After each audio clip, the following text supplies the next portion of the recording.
Gustavo Almeida akhirnya benar-benar meninggalkan Persija Jakarta. Keputusan ini terasa mengejutkan karena striker asal Brazil tersebut selama 3 musim menjadi salah satu mesin gol utama Macan Kemayoran.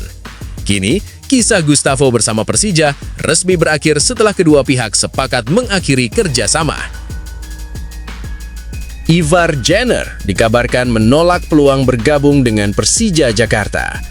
Keputusan ini tentu membuat Jakmania bertanya-tanya, apalagi Persija sempat dikaitkan dengan gelandang muda tersebut. Namun, ada alasan yang membuat Ivar memilih bertahan di klubnya saat ini dan tidak mengambil tawaran dari Macan Kemayoran.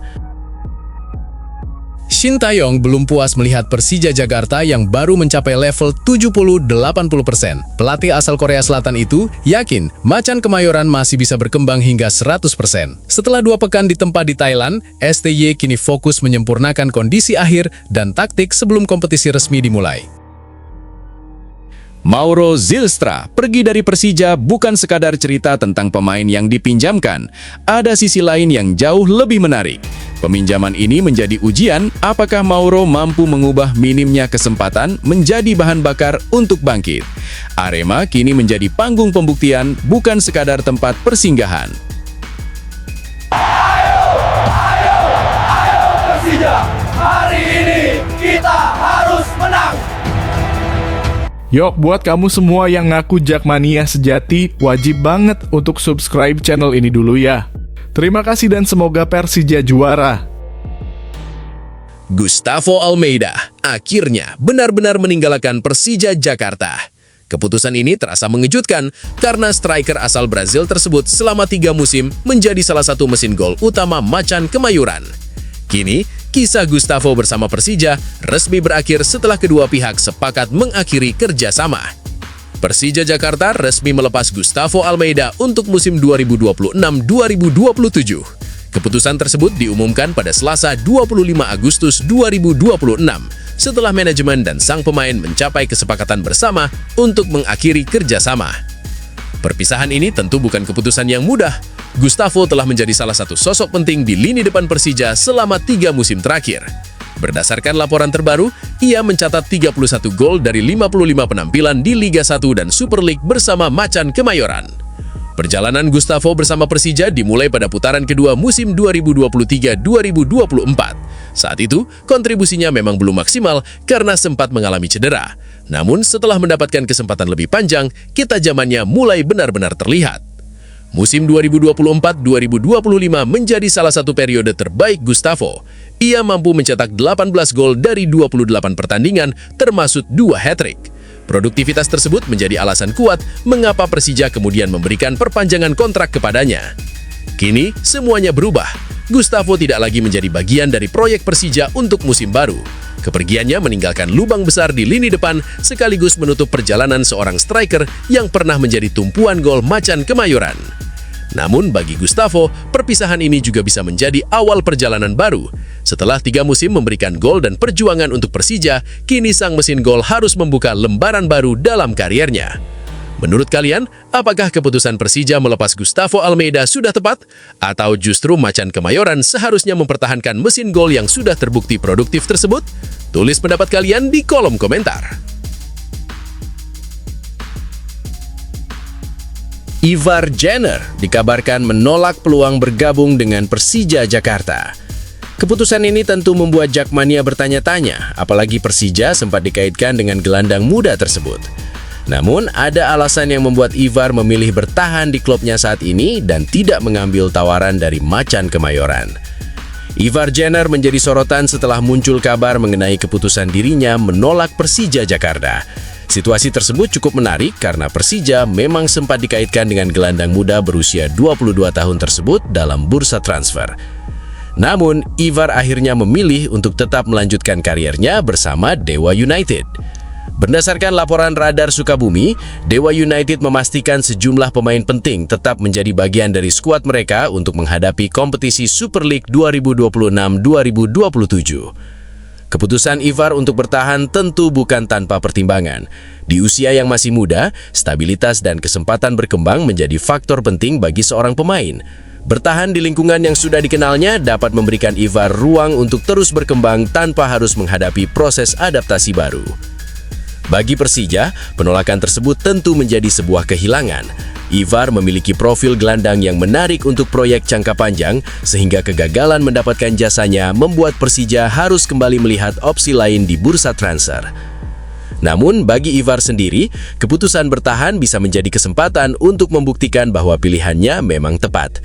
Ia harus mampu memberikan kontribusi maksimal dan menunjukkan perkembangan selama musim baru. Kini, perhatian tertuju kepada Ivar. Jika ia mampu tampil konsisten bersama Dewa United, keputusan menolak Persija akan semakin terlihat sebagai pilihan yang sudah dipertimbangkan dengan matang. Menurut kalian, apakah keputusan Ivar Jenner menolak Persija merupakan pilihan yang tepat? Atau seharusnya Ivar mengambil kesempatan bergabung dengan Macan Kemayoran? Tulis pendapat kalian di kolom komentar.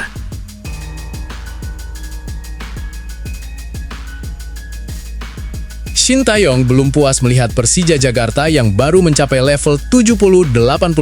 Pelatih asal Korea Selatan itu yakin Macan Kemayoran masih bisa berkembang hingga 100%. Setelah 2 pekan ditempa di Thailand, STY kini fokus menyempurnakan kondisi akhir dan taktik sebelum kompetisi resmi dimulai. Shin Tae-yong memberikan gambaran terbaru mengenai perkembangan Persija Jakarta setelah pemusatan latihan selama 2 pekan di Thailand. Menurut STY, permainan Persija sudah mengalami peningkatan signifikan, tetapi masih belum mencapai bentuk terbaiknya. Pelatih asal Korea Selatan tersebut menyebut level permainan Persija saat ini berada di kisaran 70-80%. Artinya, masih ada ruang cukup besar untuk melakukan penyempurnaan sebelum Macan Kemayoran benar-benar siap menghadapi kompetisi. Bagi Shin, 2 laga uji coba di Thailand menjadi bagian penting dari proses tersebut. Persija berhasil meraih kemenangan 2-1 atas Polistero dan 2-1 atas Chiang Rai United. Namun, STY menegaskan bahwa hasil pertandingan bukan ukuran utama. Ia lebih memperhatikan bagaimana pemain menjalankan taktik, menjaga stamina, serta menerapkan pola permainan yang sudah dilatih. Shin juga melihat Persija kini jauh lebih solid dibandingkan ketika tampil di Piala Presiden 2026. Perkembangan itu membuat dirinya semakin optimistis bahwa tim bisa mencapai level 90% bahkan 100% setelah melakukan penyesuaian akhir dan mematangkan taktik.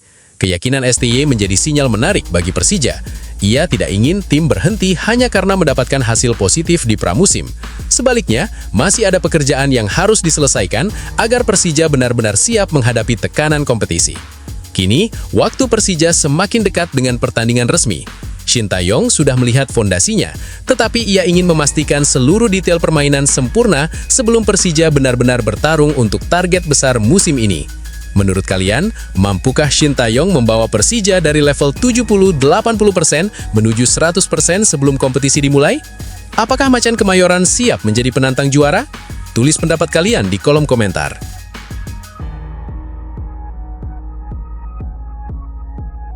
Mauro Zylstra pergi dari Persija bukan sekadar cerita tentang pemain yang dipinjamkan.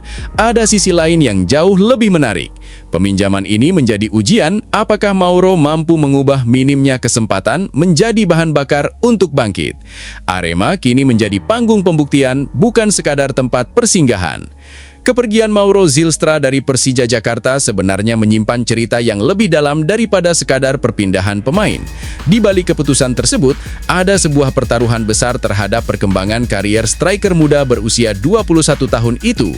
Mauro datang ke Persija dengan harapan mendapatkan kesempatan membuktikan kemampuannya. Namun, situasinya tidak berjalan mudah. Cedera hamstring membuat proses adaptasinya terganggu dan ia hanya mendapatkan 93 menit dari 4 penampilan tanpa gol maupun assist. Kini justru kondisi tersebut yang membuat masa peminjamannya menjadi menarik.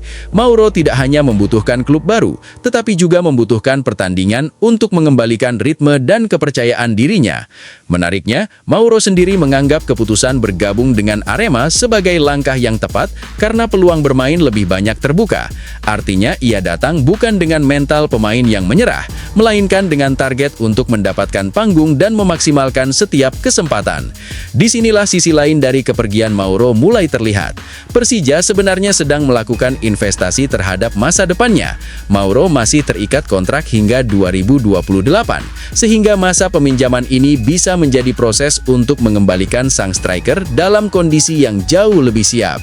Jika Mauro mampu mencetak banyak gol, mendapatkan menit bermain konsisten, dan menunjukkan perkembangan signifikan, Persija bisa mendapatkan keuntungan besar ketika sang pemain kembali.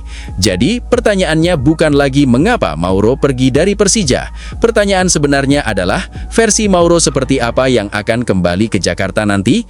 Apakah peminjaman Mauro justru bisa menjadi investasi terbaik Persija untuk masa depan? Jika ia meledak bersama Arema, apakah Mauro akan kembali sebagai striker yang siap merebut tempat utama di Persija? Tulis pendapat kalian di kolom komentar.